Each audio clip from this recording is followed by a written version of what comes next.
Hello all. आज हम बात करेंगे कोऑर्डिनेटर के CRUD ऑपरेशन के बारे में। तो पिछले वीडियो में मैंने शेयर किया था कि कैसे मतलब कोऑर्डिनेटर का फाइल स्ट्रक्चर कैसे होता है, और बाकी सारी चीज़ें बता दी थी कि कोऑर्डिनेटर वर्क कैसे होता है, उसका फाइल का स्ट्रक्चर कैसा होता है, और कौन सी फाइल क्या क्या वर्क करती है। तो आज हम इस वीडियो में बात करेंगे कि CRUD ऑपरेशन के बारे में बात करेंगे, कि कैसे हम सिंपल CRUD ऑपरेशन कैसे कर सकते हैं। तो अभी ये मेरा फ्रेश कोऑर्डिनेटर का प्रोजेक्ट है, तो इसको मैं अपने एडिटर में ओपन कर देता हूँ।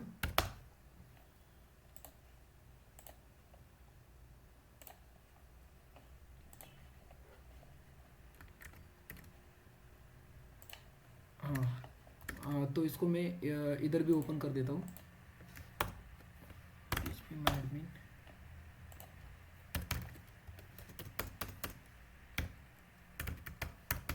टेस्टिंग नाम से उसका URL है,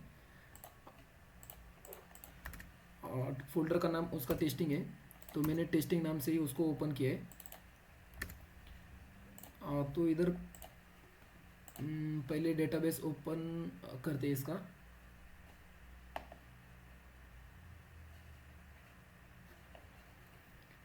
तो एक कोऑर्डिनेटर का प्रोजेक्ट भी बना लेते हैं हम साइड बाय साइड।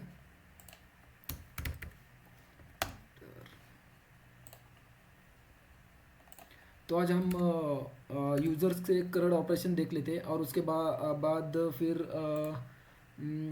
उसका यूज़र का लॉगिन एंड रजिस्ट्रेशन कैसे हो सकता है वो हम देख लेंगे। तो पहले हम इसका कॉन्फ़िगरेशन पहले सेट कर देते हैं। तो कॉन्फ़िगरेशन की फ़ाइल हमारे एप्लीकेशन फ़ोल्डर के अंदर, कॉन्फ़िगरेशन फ़ोल्डर के अंदर config.php फाइल में है। तो हम इसका पहले बेस URL सेट कर देते हैं, जो हमारा फोल्डर का पाथ है वही। और इंडेक्स पेज वाला ऑप्शन जो है एम्प्टी रखना है। तो इसके बाद मेन काम होता है ऑटो लोड फाइल का।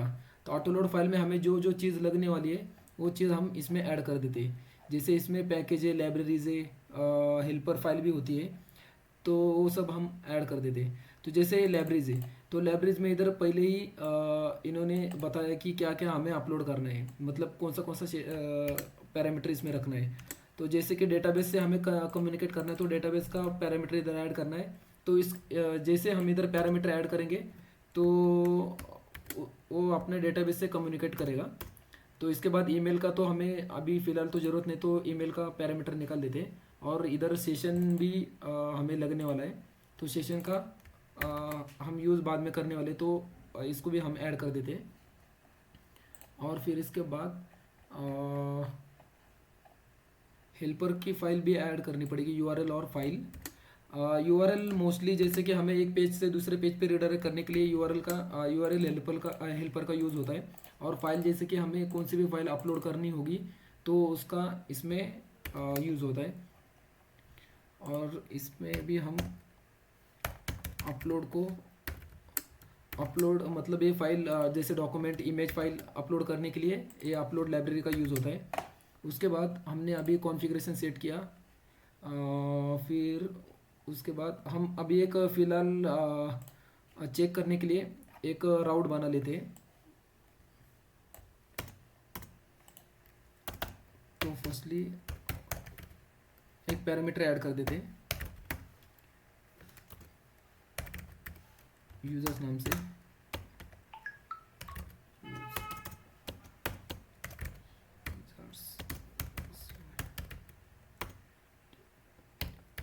यूज़र कंट्रोलर के अंदर इंडेक्स, ये वाला हमने एक राउट बना लिया है। ये फर्स्ट पैरामीटर क्या होता है कि जो हम URL में ऐड करेंगे, हमारे बेस URL के बाद जो ऐड करेंगे वो पैरामीटर होता है। और इसके बाद ये पैरामीटर हमारे ये कंट्रोलर पे कॉल करेगा और उसके फंक्शन पे कॉल करेगा। तो हमें ये वाली यूज़र कंट्रोलर वाली फाइल बनानी होगी। तो उसको बनाने के लिए एप्लीकेशन के अंदर कंट्रोलर नाम से फोल्डर है, उसमें न्यू फाइल बना लेंगे यूज़र कंट्रोलर डॉट PHP। जैसे ये बन जाएगी, उसको हम क्लास ऐड कर देते हैं,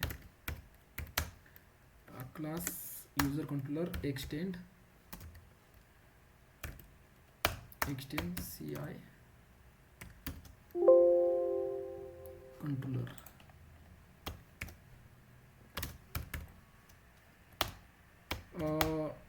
कोऑर्डिनेटर बाय डिफ़ॉल्टली हमें एक बनी बनाई एब्स्ट्रैक्ट क्लास प्रोवाइड कर देता है जो सी आई कंट्रोलर में पहले से होती है, इसलिए हम उसका ही क्लास को इंक्लूड करके हम बाकी के फीचर यूज़ कर सकते हैं। जैसे कि फाइल अपलोड हो गया या सेशन मेंटेन करना है तो पहले से ये सी आई कंट्रोलर में अवेलेबल होती है। तो पहले हम इसका इंडेक्स वाला फंक्शन बना लेते हैं, क्योंकि हमने एक राउट में अभी एक ऐड किया है यूज़र कंट्रोलर इंडेक्स, तो उसको टेस्ट करने के लिए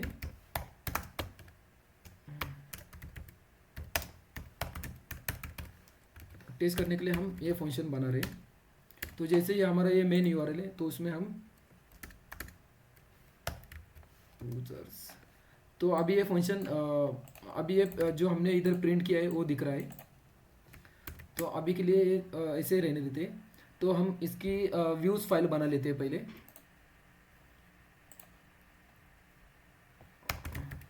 index dot P H P,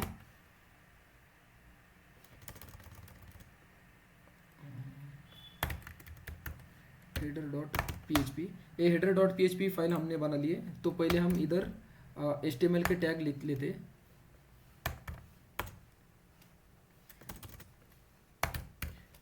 एक HTML का पेज बना लेते यूजर्स।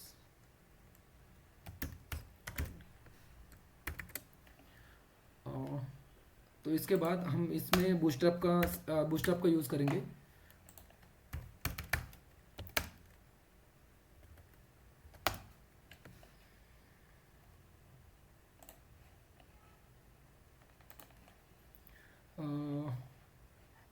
तो इसमें बूटस्ट्रैप का सीडीएन हमें मिल रहा है इधर, तो हम वही कॉपी करके इधर पेस्ट कर देते हैं।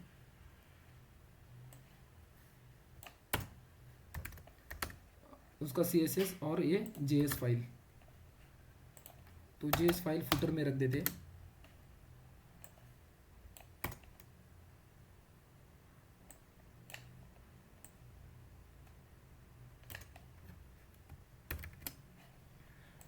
और इधर एक सैंपल के लिए एक नया बार भी ऐड कर देते हैं।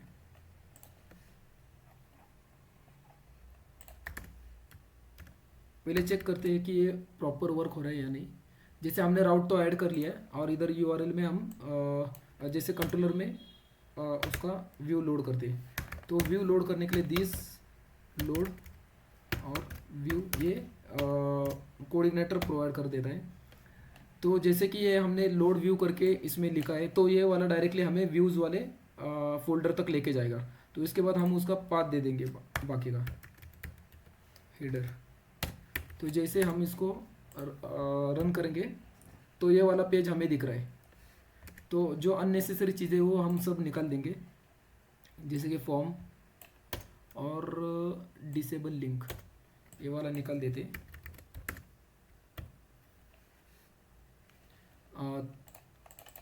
तो इधर हमारा JS भी CSS और JS फाइल भी इंक्लूड हो चुकी है।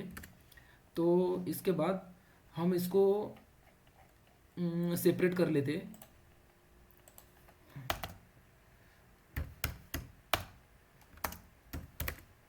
एक कंटेनर बना लेते हैं।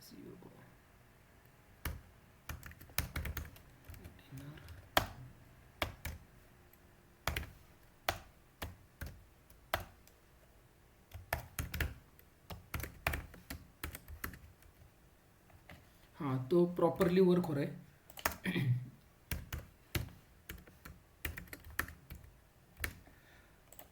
तो हम इसको अलग अलग सेपरेट कंपोनेंट बना लेते हैं। इधर व्यूज़ के अंदर मैं एक नया फोल्डर बना लेता हूँ इंक्लूड्स करके, इंक्लूड्स, फिर इसमें हेडर और फुटर फाइल बना लेता हूँ।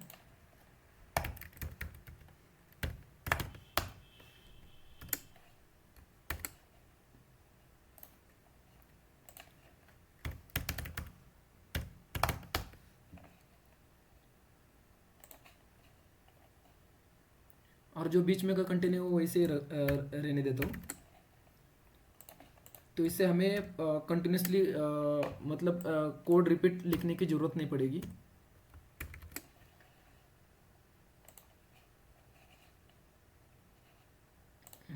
और इसको एक यूज़र नाम से फोल्डर बना देता हूँ।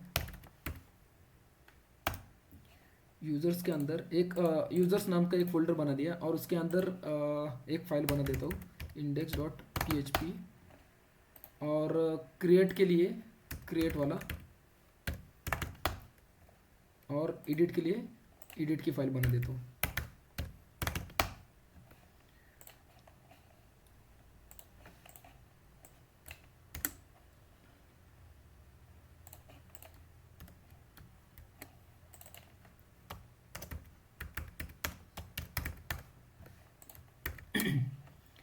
तो जैसे ये पहले हेडर वाली फ़ाइल डिलीट कर देता हूँ जो पुरानी फ़ाइल थी वो।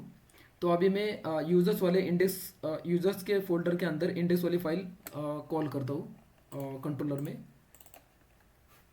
यूज़र्स वाला फोल्डर, उसके बाद इंडेक्स वाला पेज।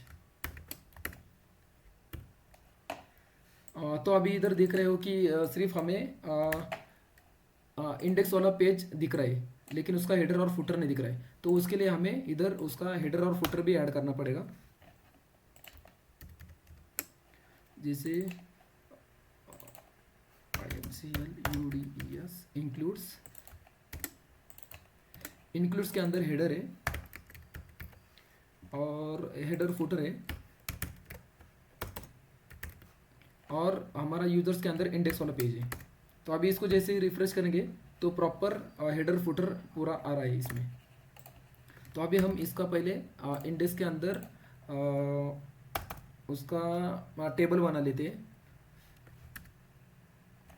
तो टेबल हम इधर बूटस्ट्रैप से ही उठा लेते हैं। तो एक सैंपल कोड उठा लेता हूँ, उसमें क्लास देता हूँ टेबल।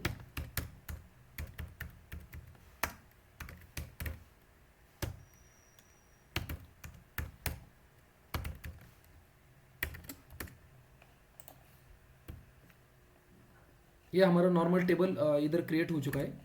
तो हम एक काम करते हैं, इसको ही हम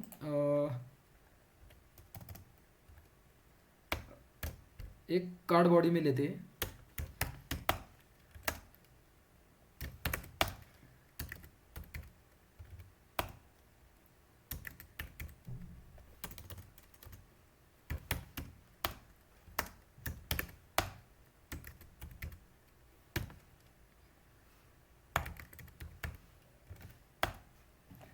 तो ये पूरे टेबल को उसके अंदर डाल देते हैं, कार्ड बॉडी के अंदर।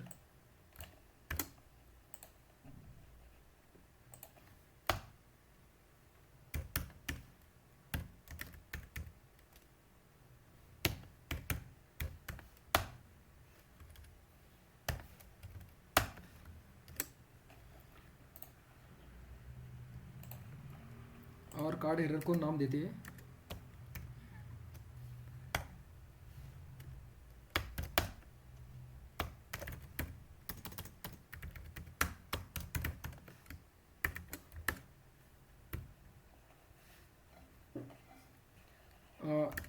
ऊपर का टाइटल मैं हटा देता हूँ। और इधर जैसे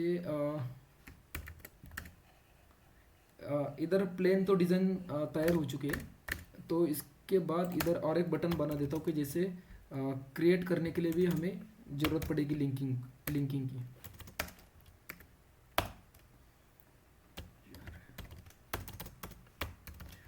इसमें कोऑर्डिनेटर में बेस यूआरएल का यूज़ करते हैं, जैसे एक पेज से दूसरे पेज पे रिडायरेक्ट करने के लिए। तो बेस यूआरएल का इधर लोकेशन दे देता हूँ यूज़र्स।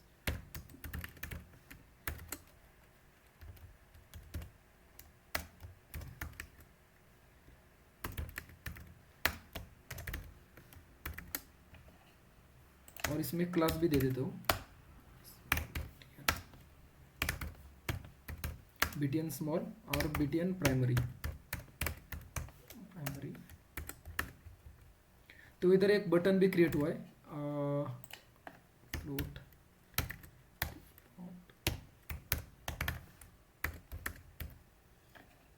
तो अभी ये हमारा टेबल तैयार हो गया, और जैसे हम इसको क्लिक करते हैं तो इसका भी एक पेज बनाना पड़ेगा।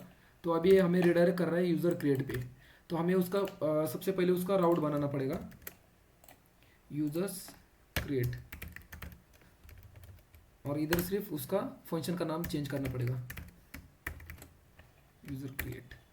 तो ये तो राउट तैयार हो गया। अभी इसके लिए इसका फंक्शन भी बनाना पड़ेगा।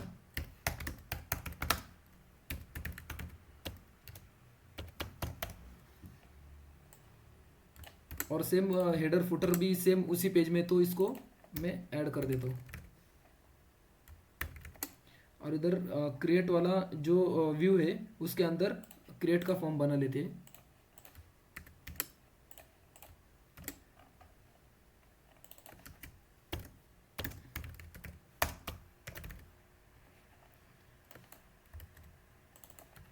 और इधर क्रिएट यूज़र के बटन की जगह पे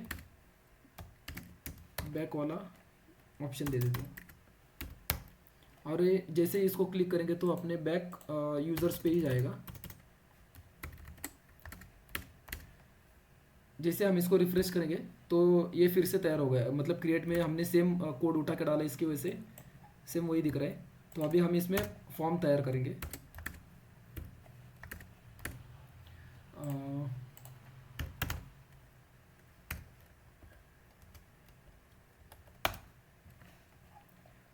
तो फॉर्म वाला कोड भी इधर से उठा लेता हूँ और एक सिंपल फॉर्म इसमें क्रिएट कर देता हूँ।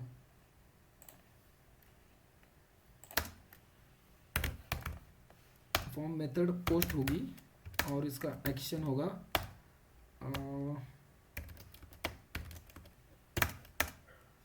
Base URL. बेस यूआरएल से हम इसको एक्शन दे देंगे users.users/create स्टोर में वो सेव होता रहेगा।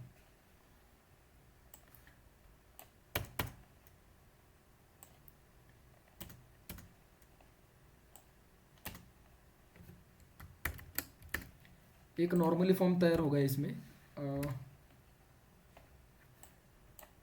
तो अभी हम पहले डेटाबेस पहले क्रिएट कर लेते हैं इसका। डेटाबेस क्रिएट हुआ है और कोड इग्नाइटर, तो इसका नाम हम पहले अपने डेटाबेस कॉन्फ़िगर में सेट कर देते हैं। तो एप्लीकेशन फोल्डर के अंदर कॉन्फ़िग फोल्डर के अंदर डेटाबेस नाम से एक फाइल मिलेगी। तो उसके अंदर हमने डेटाबेस का नाम और उसका यूज़र ने पासवर्ड वो सेट किया है। तो हमें इस डेटाबेस में यूज़र्स नाम का टेबल क्रिएट करेंगे। तो ये ध्यान में रखना है कि हमें कभी भी टेबल क्रिएट करने पर उसका नाम प्लूरल ही होना चाहिए। तो इसमें फील्ड हम ऐड करते हैं अभी आईडी,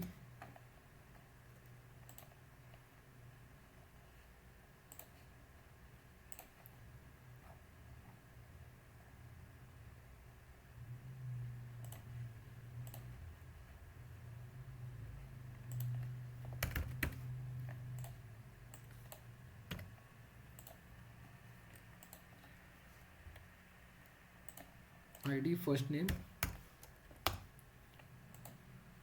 लास्ट नेम, और ईमेल लेते हैं। ईमेल के बाद पासवर्ड, फ़ोन नंबर और एक इमेज लेते हैं और फिर इसके बाद क्रिएटेड ऐड। तो क्रिएटेड ऐड को डेट टाइम दे देते हैं। डेट टाइम मतलब जो जब भी यूज़र क्रिएट होगा वो हमारा करंट टाइम लेगा। फिर उसके बाद इंटीजर 10, फर्स्ट नेम वैर रखते हैं, उसको 25 कैरेक्टर, इसको भी 25 कैरेक्टर, और ईमेल वैर इसको 250 रख देते, और 50 भी रख दिया तभी चलेगा। और पासवर्ड को टेक्स्ट दे देते, और फ़ोन नंबर को वैर 15 और इमेज को टेक्स्ट देते हैं। और ये बाकी जो फील्ड है ना उसको डिफ़ॉल्ट नल रख देते हैं। और आईडी को ऑटो इंक्रीमेंट और प्राइमरी की सेट कर देते हैं। इसके बाद टेबल सेव करेंगे। सेव करने के बाद हमारा पूरा स्ट्रक्चर हमें दिख जाएगा जो हमने किया था। तो उसी के हिसाब से हम हमारे फील्ड ऐड करेंगे। Email address, first name,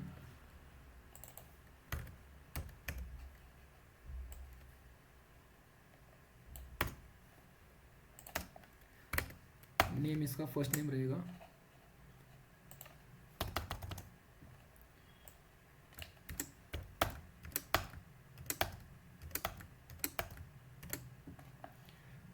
first name, last name,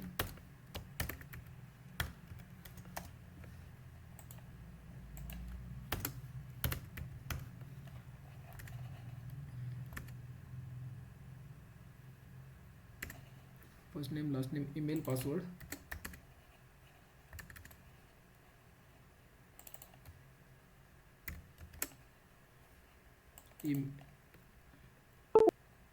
email को हम ईमेल ही दे देते।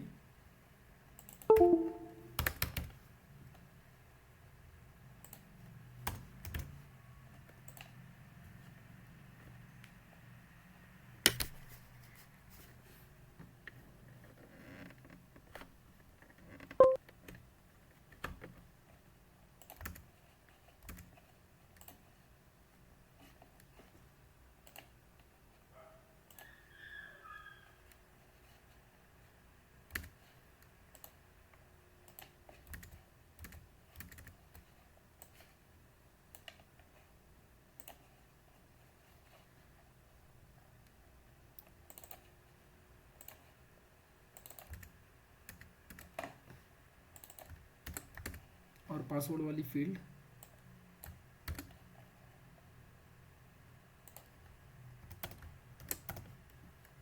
टाइप पासवर्ड रहेगा और नेम इसका पासवर्ड रहेगा।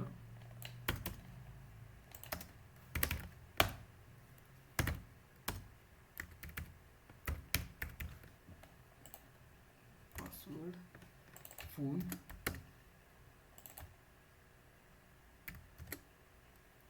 और टाइप इसका नंबर रहेगा। और इमेज के लिए फाइल लेना पड़ेगा।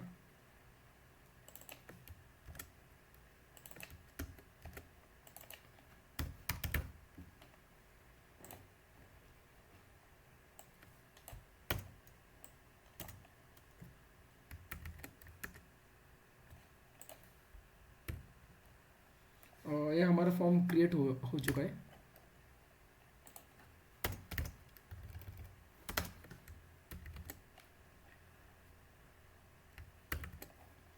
अभी इमेज हमें अपलोड करनी है तो हमें इधर encryption type multipart form data देना पड़ेगा। तो इससे हमारी इमेज जो है ना वो इधर हमारे कंट्रोलर तक जाएगी। तो पहले हम चेक कर लेते स्टोर वाला फंक्शन बना लेते राउट्स के अंदर स्टोर, और कंट्रोलर के अंदर भी स्टोर वाला फंक्शन रहेगा और इसकी मेथड रहेगी पोस्ट।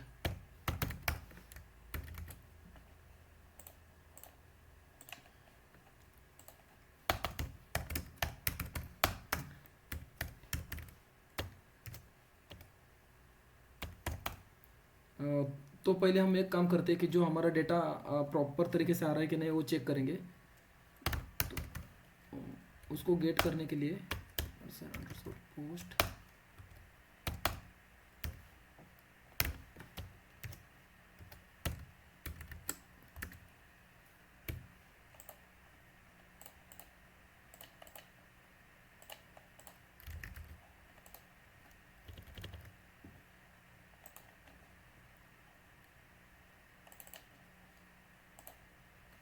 हाँ, तो हमारा डेटा प्रॉपर तरीके से इधर आ रहा है कंट्रोलर पे। तो इसके बाद हम हमारा जो कुछ डेटा है वो इसमें ऐड करेंगे। एक ये जो डेटा आ रहा है उसको हम एक एरे में स्टोर करेंगे।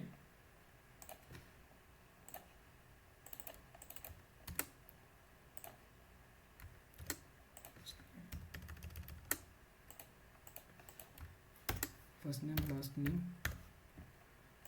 ईमेल,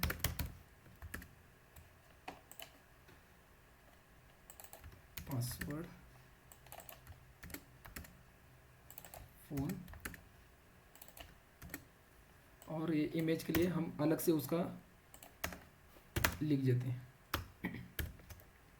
तो इसको गेट करने के लिए, जो पोस्ट डेटा गेट करने के लिए दिस इनपुट पोस्ट, फिर इसके बाद पोस्ट का नेम,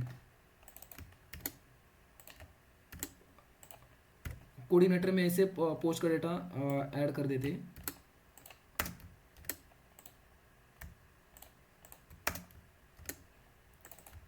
लास्ट नेम,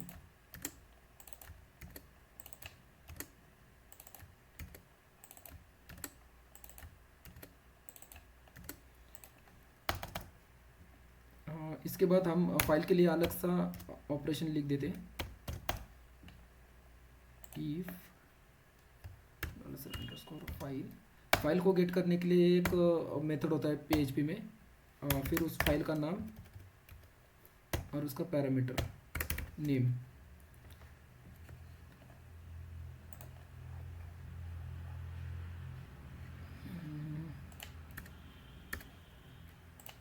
तो हम इसके ऑफिशियल वेबसाइट में देखते हैं।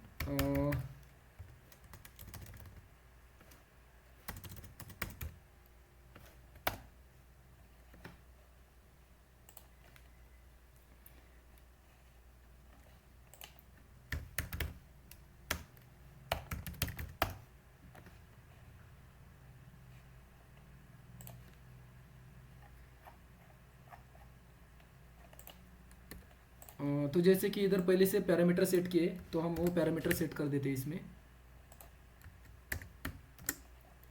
तो फाइल अपलोड का पाथ क्या होना चाहिए, अपने अपलोड्स के इसमें फोल्डर होना चाहिए। फिर इसके बाद इधर पैरामीटर हम सेट कर देते हैं 6, मैक्स साइज ज़्यादा रखते हैं, और विड्थ भी और हाइट भी चेंज कर देते हैं। फिर इसके बाद तो हमने पहले ही इसका अपलोड वाला लाइब्रेरी अपलोड की है, ऑटो लोड में ऐड की है, तो हमें इधर ऐड करने की ज़रूरत नहीं है, और इसको सिर्फ अभी इनिशियलाइज करना पड़ेगा।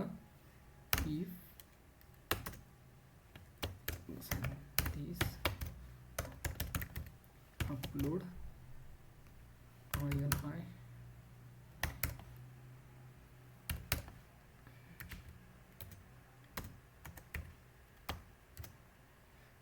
इनिशियलाइज, जो कॉन्फ़िगरेशन है उसको कॉन्फ़िगरेशन को इनिशियलाइज करेंगे।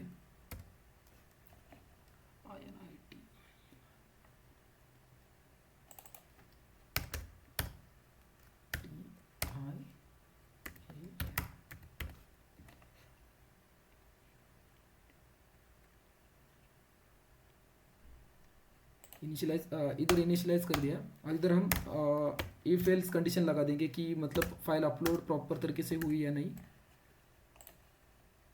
तो ये वाली कंडीशन पूरी उठा लेते हैं।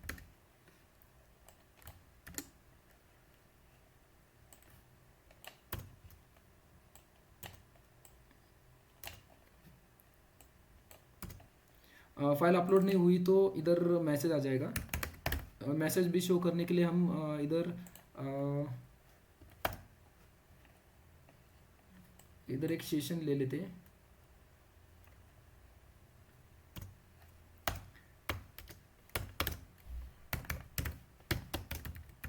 सेशन फ्लैश डेटा सेट करते हैं। फ्लैश डेटा एक ऐसी चीज़ होती है कि जैसे कि एक ही बार उसका एरर मैसेज, जो कुछ एरर या सक्सेस मैसेज एक ही बार दिखाएगा हमें, तो इसलिए हम सेशन का यूज़ करते हैं। और इधर एरर का जो कुछ मैसेज है हम उधर प्रिंट करेंगे।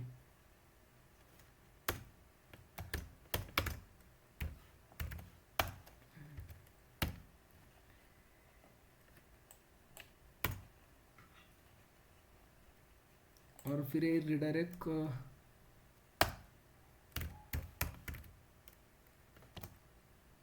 करेगा हमारे मेन पेज पे।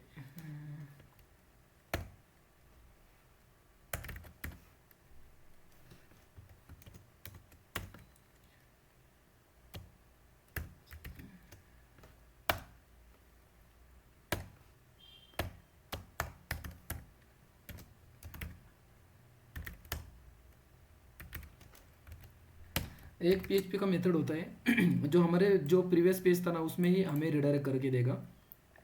तो इधर पोस्ट इमेज,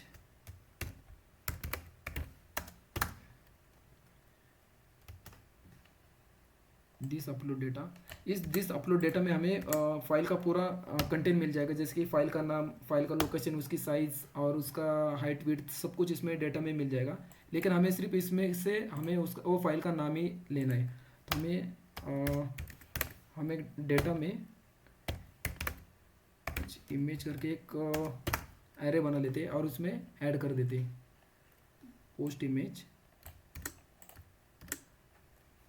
और उसके फाइल का नाम। तो इसमें हमें उसके फाइल का नाम मिल जाएगा।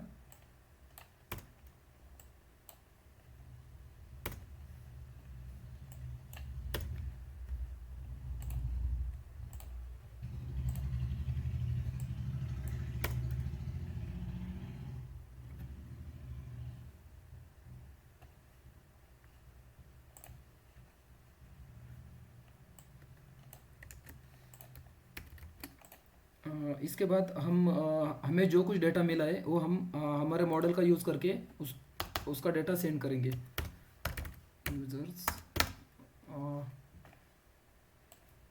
तो हमें एक मॉडल बनाना पड़ेगा पहले। तो हम यूज़र्स के नाम से एक मॉडल बना लेते हैं, यूज़र्स मॉडल डॉट।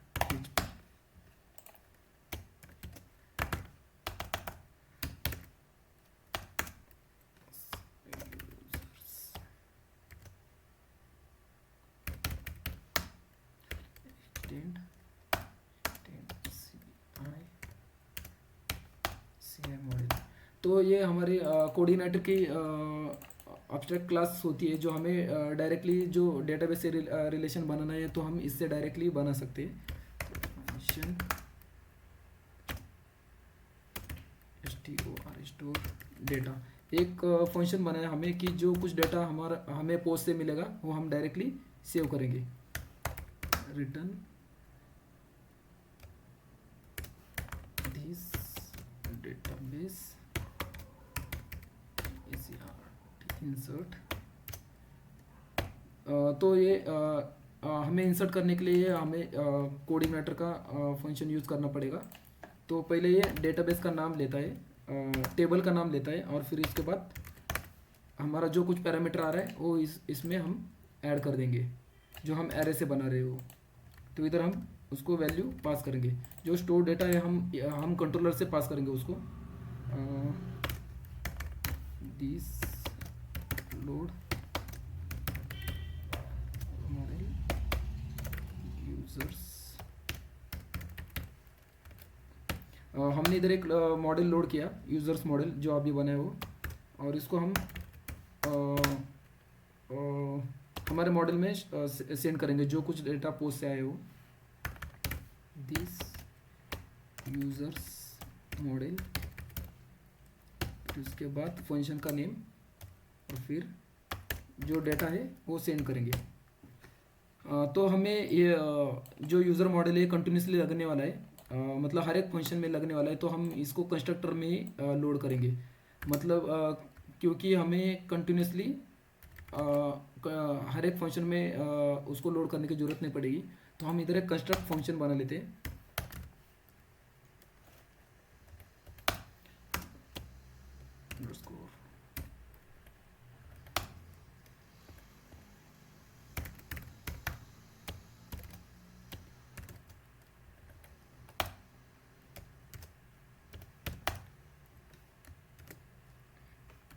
ये हमने हमारा मॉडल लोड किया है, तो हम इसको डायरेक्टली हम इधर ऐसे यूज़ कर सकते हैं।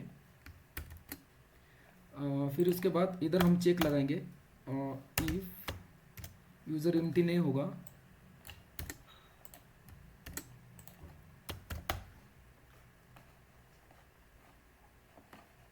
तो इसको हम सेशन में पहले स्टोर करेंगे, सेशन में डेटा स्टोर करेंगे। सेट फ्लैश डेटा फिर उसके बाद ये दो पैरामीटर लेता है, एक पहला की और उसके बाद उसकी वैल्यू सक्सेस और यूज़र क्रिएटेड। और उसके बाद सेशन स्टोर होने के बाद उसको रिडायरेक्ट कर देंगे हम उसके मेन पेज पे यूजर्स। और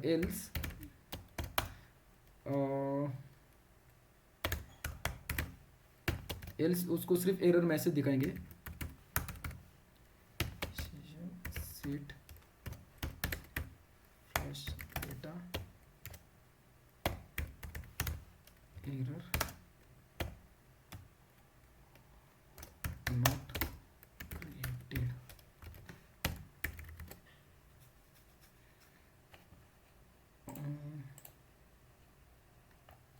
ये हमारा फंक्शन हो गया। तो हम वैलिडेशन भी लगाएंगे, लेकिन पहले चेक करेंगे कि ये प्रॉपर हो रहा है कि नहीं। तो अभी ये पासवर्ड जो है हम उसको emd5 में सेव करेंगे।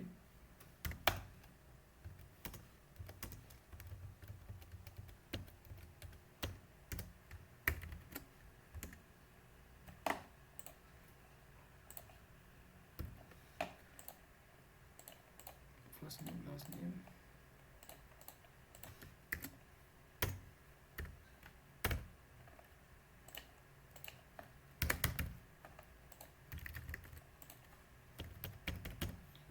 एक स्टैटिकली डेटा में डाल देता हूँ टेस्टिंग पर्पज़ के लिए।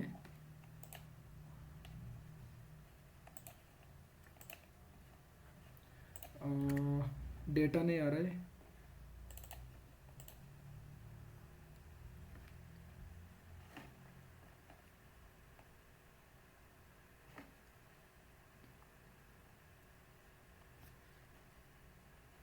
क्योंकि हमने अपलोड का फोल्डर बनाया नहीं है। तो एक अपलोड का फोल्डर भी बना देते हैं अपलोड्स, और अपलोड्स के अंदर यूज़र का फोल्डर बना देते हैं।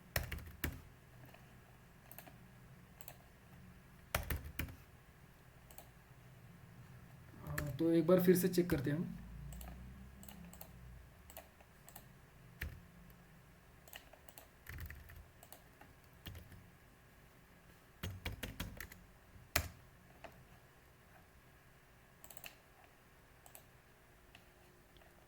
तो हमारे डेटाबेस में चेक करते हैं। तो डेटाबेस में हमें इंफॉर्मेशन पूरी मिली है, जो हमारा पोस्ट से डेटा आ रहा था वो तो सेव हो गई है।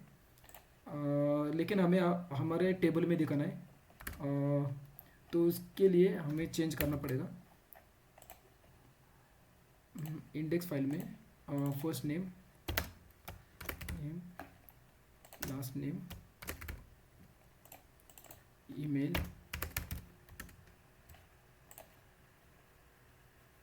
और फ़ोन और इमेज।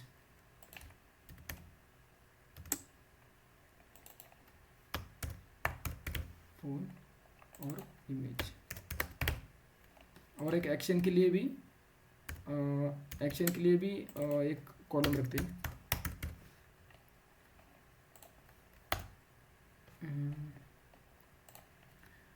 तो इधर एक इंडेक्स में हमें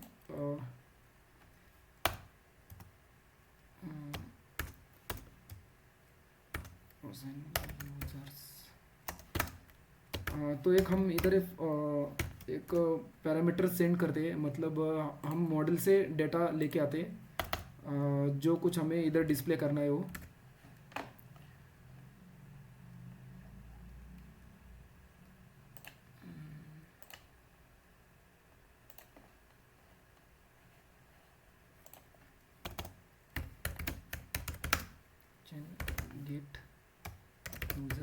गेट यूजर्स नाम के एक फंक्शन बनाते हैं और फिर उससे डेटा लेके आते हैं। रिटर्न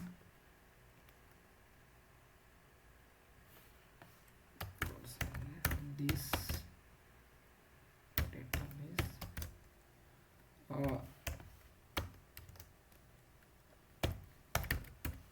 ऐसे भी करके हम यूज़र का डेटा लेके आ सकते हैं, लेकिन हम उसको ऑर्डर बाय क्लॉज लगा के डिसेंडिंग ऑर्डर में हम उसका डेटा लेके आते हैं। Descending get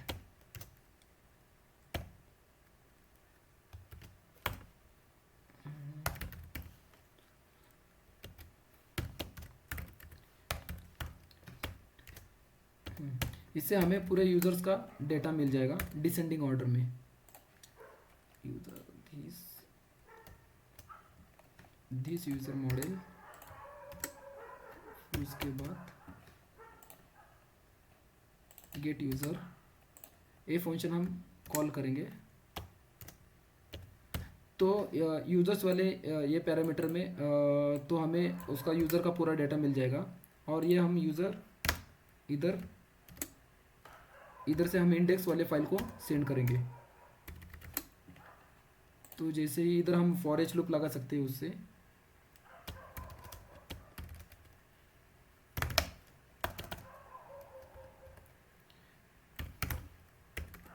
for H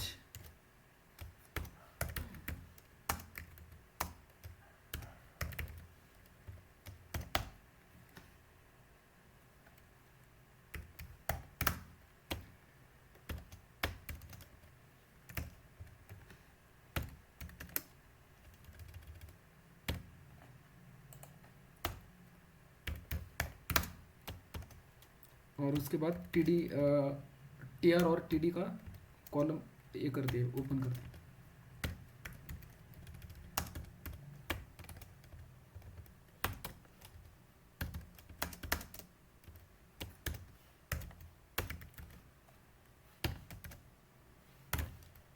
ID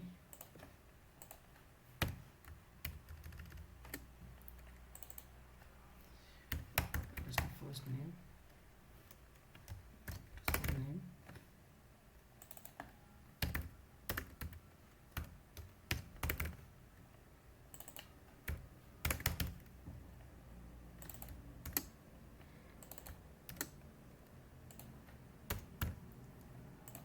phone, और इसके बाद इमेज। तो इमेज के लिए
बेस यूआरएल में हम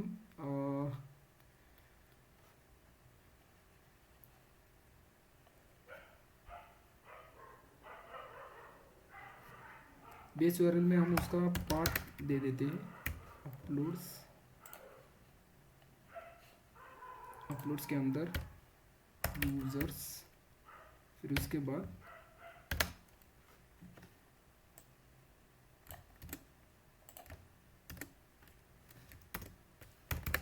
उसके यूज़र के इमेज का नाम।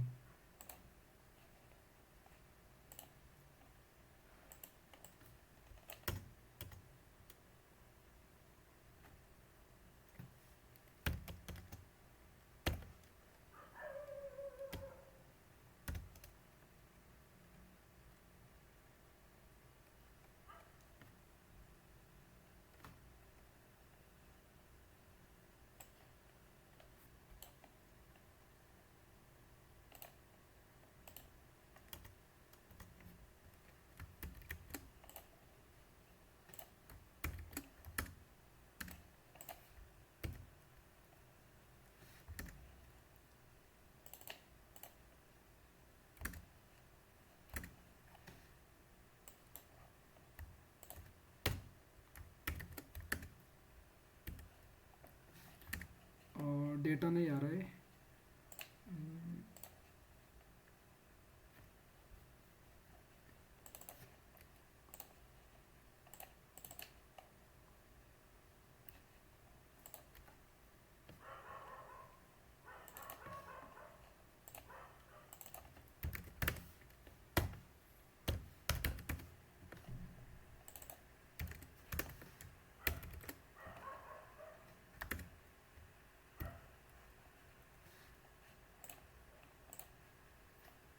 अभी डेटा आ गया लेकिन इसका पाथ तो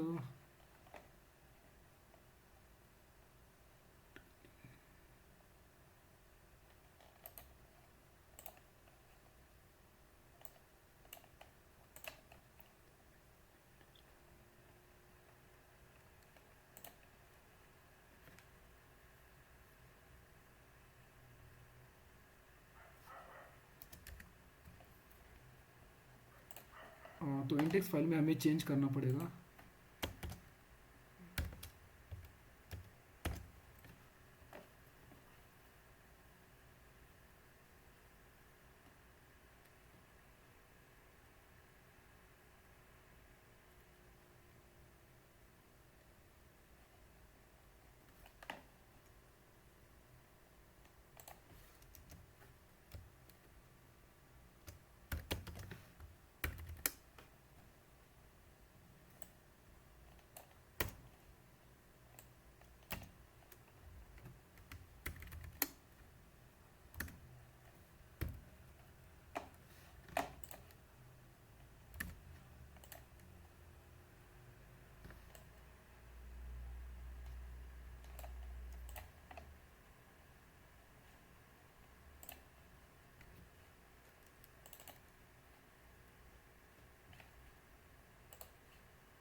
लोड्स और users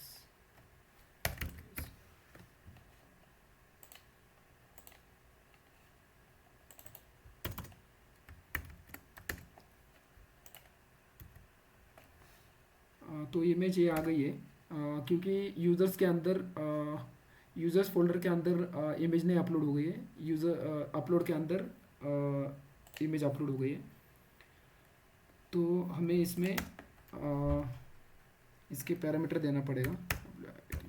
width equal to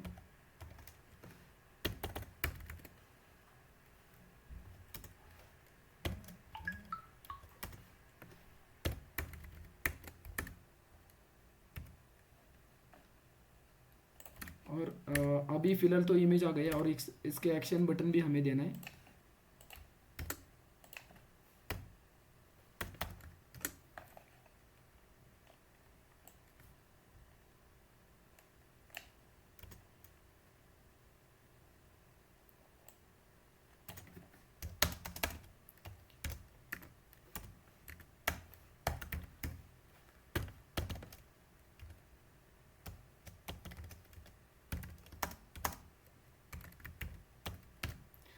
base URL, फिर उसके बाद यूज़र्स, फिर एडिट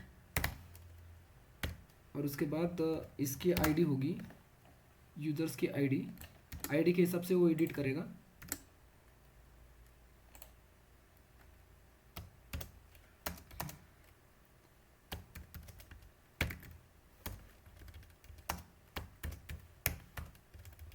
और इसको अभी क्लास भी दे देते हैं।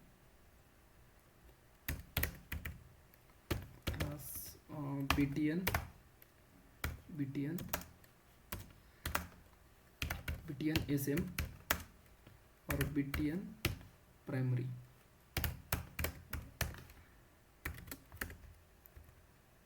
हाँ, इधर उसका लिंक भी क्रिएट हुआ है और एडिट पेज पे भी जा रहा है। तो अभी हम डिलीट का बना लेते हैं।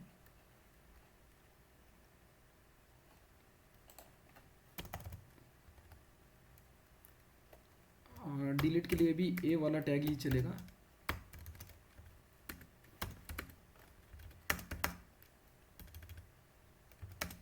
On click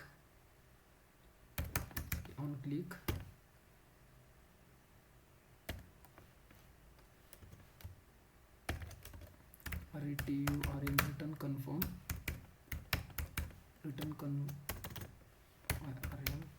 confirm are you sure. मतलब जब भी हम डिलीट का बटन प्रेस करेंगे तो उससे पहले एक कन्फर्म बॉक्स आना चाहिए। तो इसके लिए एक कन्फर्म बॉक्स लगा रहा हूँ।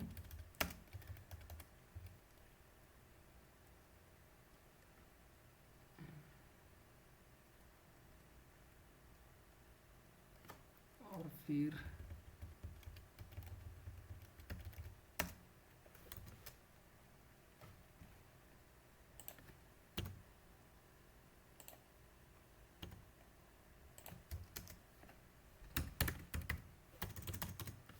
href उसको रिडायरेक्ट करने के लिए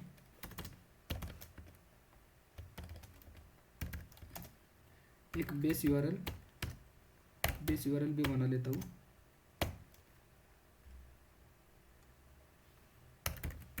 यूजर्स डिलीट, फिर उसके बाद उसकी आईडी।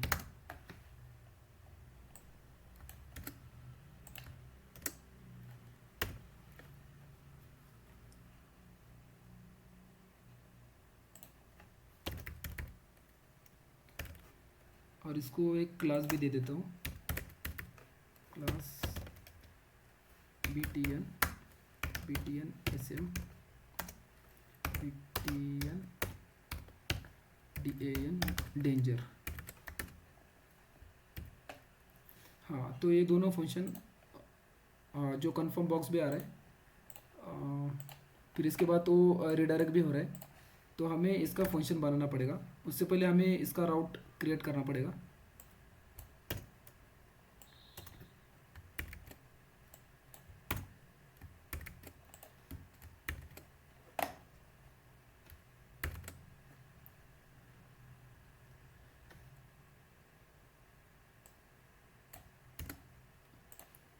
तो राउट एडिट यूज़र एडिट, और उसके बाद उसका एक आईडी भी जाएगा।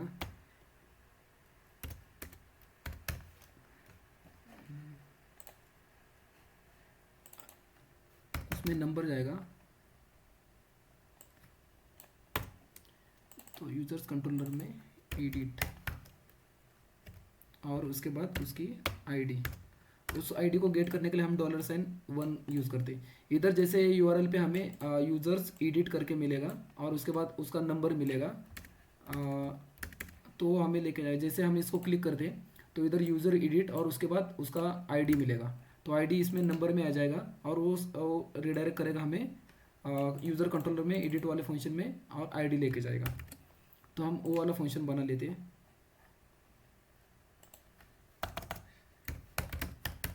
फंक्शन एडिट और उसकी आईडी।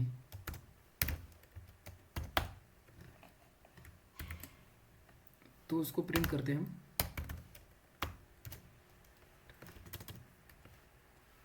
प्रिंट और पर्सन आईडी। तो हम इधर चेक करते कि आईडी मिला है कि नहीं।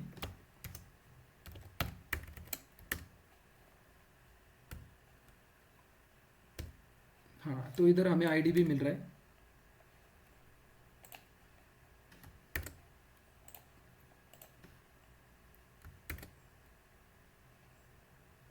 तो एडिट और डिलीट की फंक्शनलिटी हम आने वाली वीडियो में देख लेते हैं। तब तक के लिए थैंक्स।